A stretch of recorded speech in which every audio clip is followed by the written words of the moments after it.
400 का अनुमान लगा रहे हो। अब ये अपने आप में ही ये दावा ही हास्यास्पद है, हम्म। इसीलिए इस पर बोलने की मैं जरूरत ही नहीं समझता हूं। अच्छा, पश्चिमी उत्तर प्रदेश में किसान आंदोलन के बाद आपको या फिर भारतीय जनता पार्टी को ऐसा लगता है कि कुछ नुकसान होगा या फिर डैमेज कंट्रोल कर लेंगे आप लोग? देखिए, मैंने आज जो उत्तर प्रदेश में मैं पश्चिम से लेकर पूरब तक सभी क्षेत्रों में मुझे जाने का अवसर मिला है, लंबे समय से यह अवसर मिला है, हम्म। और मैं सब देखकर मैं बहुत अपने अनुभव से जो अनुमान में लगाता हूं, दोनों के आधार पर मैं कह सकता हूं कि अब की बार 350 पार। और इसीलिए इसीलिए मुझे मुझे क- और और ये मैं चारों तरफ लोगों से बातचीत करने के बाद, चर्चा करने के बाद, जो सरकार की, केंद्र सरकार की, प्रदेश सरकार की जो जनहित की योजनाएं हैं, उसका लाभ जिन लोगों तक पहुंचा, उन सबसे चर्चा करने के बाद मैं ये दावा मैं करता हूं। 2017 में जब पंकज सिंह लोगों के बीच गए थे चुनाव के दौरान, तो उनके पक्ष में दो बातें थीं। एक तो ये कि वो बीजेपी के वरिष्ठ नेता, केंद्रीय मंत्री राजनाथ सिंह जी के बेटे हैं, और दूसरा युवा चेहरे हैं तो एक विजन प्रस्तुत करेंगे लोगों के सामने। उम्मीदें थी लोगों की आपसे। अब चूंकि 4.5 साल हो गए हैं, आप एक बार फिर से चुनावी मैदान में जा रहे हैं, तो पंकज सिंह के पक्ष में इस बार क्या क्या रहने वाला है जो वो लोगों के बीच जाएंगे? कि सबसे पहले तो मैं जब 2017 में जब मैं गया चुनाव लड़ने, तो मैंने कोई वादे नहीं किए थे, लेकिन मैंने इतना जरूर कहा था कि जितना मैं कर पाऊंगा वह करने में अपने क्षेत्र के हित के लिए, उसमें कहीं पर भी मैं कोई कसर, कोई कमी अपनी तरफ से नहीं छोड़ूंगा। और आज मैं 4.5 साल, लगभग अब तो 5 साल होने वाले हैं, 4 महीने के अंदर, 3 महीने के अंदर हम लोग एकदम चुनाव लड़ रहे होंगे। मैं आज कह सकता हूं कि काफी हद तक जो अपेक्षाएं लोगों की थी उसको पूरा करने में हमारी सरकार के माध्यम से नोएडा में भी हम लोग काफी हद तक उसमें सफल हुए हैं। लेकिन डेवलपमेंट मैं मानता हूं कि ये हमेशा ये एक ऑनगोइंग ये प्रोसेस है, एक अनवरत ये चलने वाला प्रोसेस है। तो इसीलिए बहुत सारी चीजें हुई हैं, बहुत सारे काम अभी करने के लिए बचे हैं। ये कोई दावा कभी कोई राजनीतिक दल या कोई व्यक्ति ये हमेशा कर दे कि जो कुछ हुआ अब एकदम से अब कोई काम बचा ही ना हो, कोई समस्या अब किसी को रही नहीं गई हो, ये दावा तो ये सपा बसपा कांग्रेस वाले जो कभी कुछ किया ही नहीं है वही ये दावा कर सकते हैं। लेकिन मैं बहुत ईमानदारी से मैं ये कह सकता हूं कि इन 4.5 साल में, और केंद्र सरकार की भी लेके अगर मैं कहूं तो ये हमारे 6-7 साल में जितने काम हुए हैं, यह आजादी के बाद इतने काम पहले डेवलपमेंट के कभी नहीं हुए होंगे, इतना दावा मैं बहुत जरूर पूरे विश्वास के साथ में कर सकता हूं। लेकिन इसी दावे पर विपक्ष का और खासतौर से अखिलेश यादव जी का सवाल होता है। वो कहते हैं कि गिनाते आप लोग बहुत ज्यादा हैं, करते बहुत कम हैं। अब देखिए, समाजवादी पार्टी की स्थिति ऐसी क्यों हुई, इस पर भी आकलन करना चाहिए। कभी इस पर बोलते हुए तो मैंने उनको सुना नहीं। जब देश हित की कोई कदम हमारी सरकार उठाती है, मोदी जी उठाते हैं, योगी जी प्रदेश हित का कोई कदम उठाते हैं, तो अखिलेश यादव जी को दिक्कत होती है, बहुजन समाज पार्टी कांग्रेस को इसमें प्रॉब्लम होती है। एयर स्ट्राइक हो, सर्जिकल स्ट्राइक हो तो दिक्कत है। भारत माता की जय बोलते हैं, राष्ट्रगान अगर कोई करे तो उनके पार्टी के लोगों को इसमें भी दिक्कत होती है।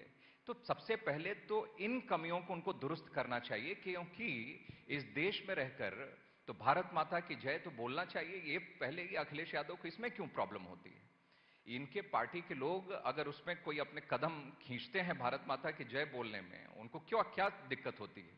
तो ये सब बातें पहले लोगों के बीच में उनको समझानी चाहिए।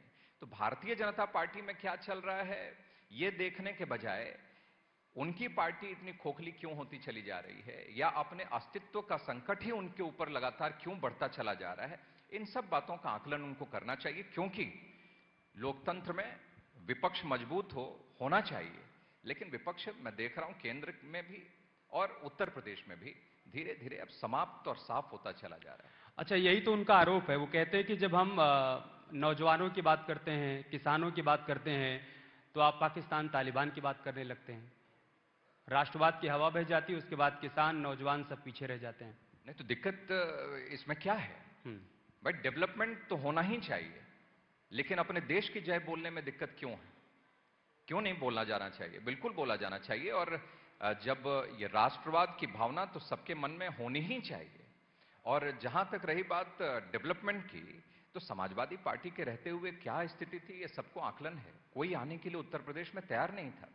आज यहां इन्वेस्टर्स समिट हो रहे हैं और उसमें जो इतने एमओयू हुए हैं, उसमें लगभग 80% से ज्यादा काम अब जमीन पर दिखना प्रारंभ हो गए। इस पर भी तो कहते हैं कि सिर्फ एमओयू साइन होता है, निवेश आता नहीं है। नहीं नहीं, एमओयू साइन ये सब उनके समय का उनका अपना अनुभव होगा, लेकिन भारतीय जनता पार्टी और योगी आदित्यनाथ जी की सरकार की यह खासियत है कि इसमें लगभग 80% काम जितने एमओयू हुए हैं उससे ज्यादा वह अब उनका शिलान्यास हो गया है या तो वहां पर काम प्रारंभ हो गया है। तो ये अचीवमेंट है और इन सब आंकड़ों को देखना चाहिए, उसके बाद ही समाजवादी पार्टी के वरिष्ठ नेताओं को इस पर कोई टिप्पणी करनी चाहिए। एक बार फिर से नोएडा की तरफ ही लौटते हैं।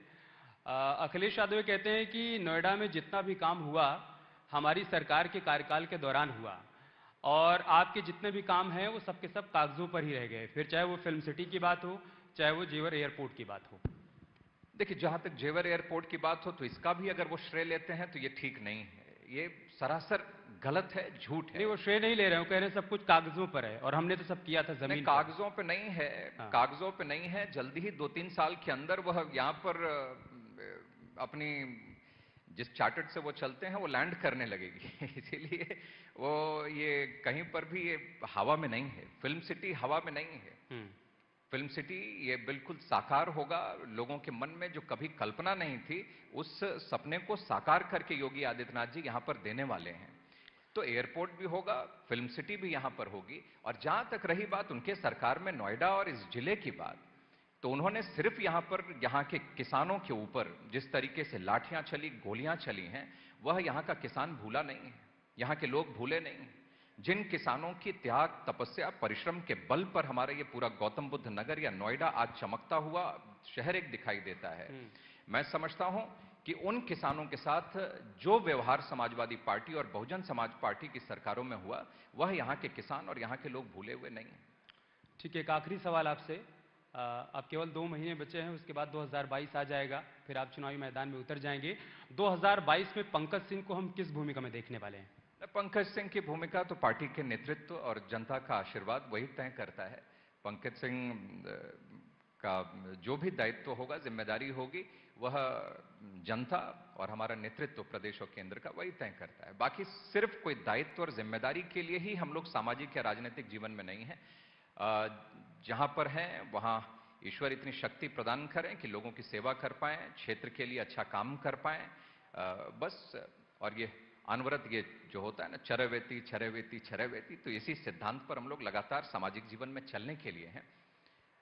तो दायित्व की परवाह किए बिना आगे बढ़ते हैं। दायित्व का निर्धारण वो तो ईश्वर ने तय करके रखा होगा और केंद्र का, प्रदेश का नेतृत्व और जनता वह दायित्व तय करती है। बहुत बहुत धन्यवाद पंकज जी, तमाम सवालों का बेबाकी से जवाब देने के लिए बहुत धन्यवाद। धन्यवाद। थैंक यू अमित, ये सेशन काफी मजेदार रहा। पंकज जी, मैं आपसे रिक्वेस्ट करूंगी कि आप प्लीज मंच पे बने रहिए।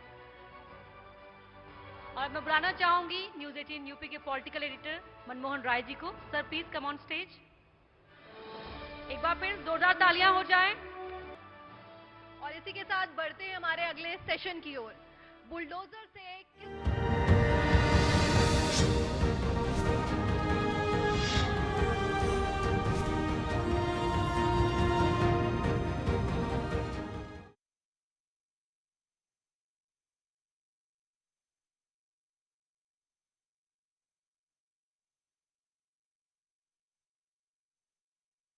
हमारी सहयोगी मेनका चौधरी।